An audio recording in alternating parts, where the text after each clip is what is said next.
Okay, something you should know about Jake and Dinos Chapman is that they are so crazy. I don't know what happened with their minds, but I think that this is the reason why I'm going to do this video, because I'm so excited to tell you the stories about them, their biography, their work, a lot of things that you should know, and you're going to enjoy it.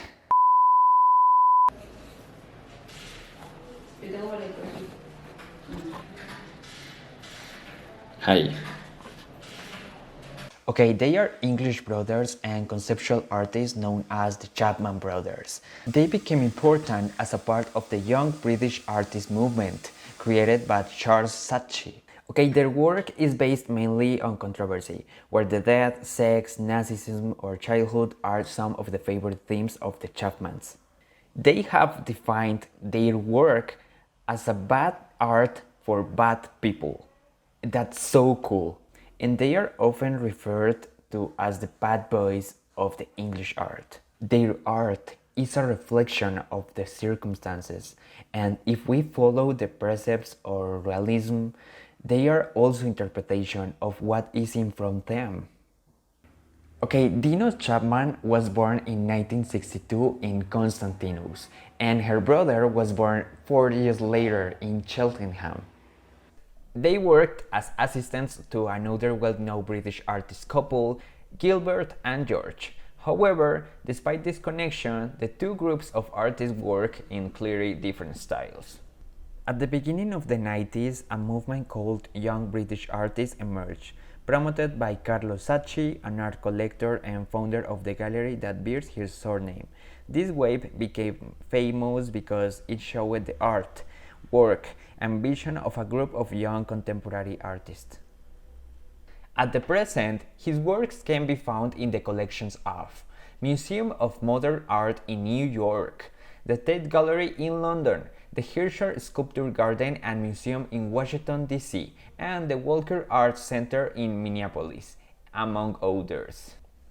The Chapman drew attention for their work Disasters or War, a three-dimensional recreation of the Goya collection of the same name, for which they reconstruct scenes of brutal violence using miniature plastic figures, which they carefully remodeled and hand-painted. Each miniature scene is set on a irregularly shaped grassy island. Goya and the Disasters or War in particular have maintained a continuing presence of the Chapman work, and in 2003 they acquired a set of Goya prints and altered them, painting clown heads and cartoons on the original faces of the figures. That's so... oh my god, I don't know, I can't believe it. In 2002, they held the exhibition The Chapman Family Collection, a group of 32 sculptures made of wood that show the pieces that the Chapman family has kept for more than 70 years. Different works from different regions of Africa that created an ethnographic museum look. But the curious thing about this collection is that when you're walking through the installation, the inauthenticity of the objects is gradually perceived in the viewer, while the face of Ronald McDonald appears in one of the works. Closer attentions reveal countless references to McDonald's have appeared recurrently in the Chapman works as a shorthand of the excess in the capitalism. The Chapmans are known for their incredible attention to detail. This is most noticeable in the miniature apocalypse landscape Hell. In 2004, this collection was lost in the Montmartre Museum fire, but in 2008 it was rebuilt, bigger and better, and it was called fucking Hell. Leaving aside its historical biographical aspect, in these images you can see that the scenes are filled with plastic toys figures of miniature Nazi soldiers, performing surreal and grotesque acts of violence suggesting the genocide. In this terrible scenario, each figure is beheading or cannibalizing another, with no identifiable victors, victims, or other moral categories. To finalize, my favorite of Chapman brothers, back to the end of the beginning, of the end again. Yeah, really cool name.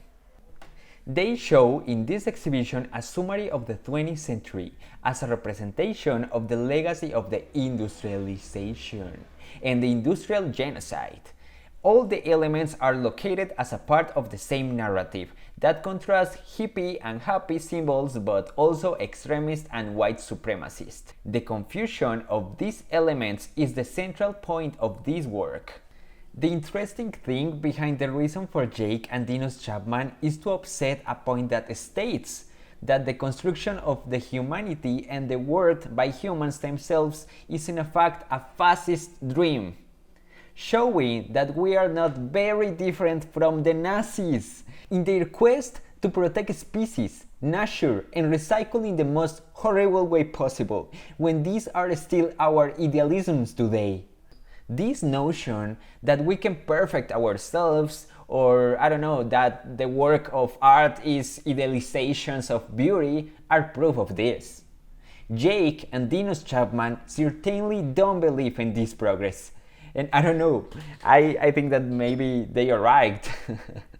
I think that their work is one of the most interesting, but also most discussed, on the scene of the 19th and the beginning of the third millennium. Each of these pieces shows the most grotesque, dark, dirty, and macabre side of the human being. However, this fact, the morbid that prevents for you looking at the other way because it shows you the truth. It was what made them on the major reference of contemporary British art of the last century.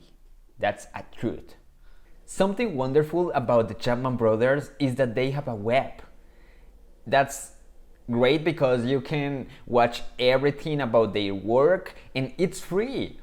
So thank you for all and see you next.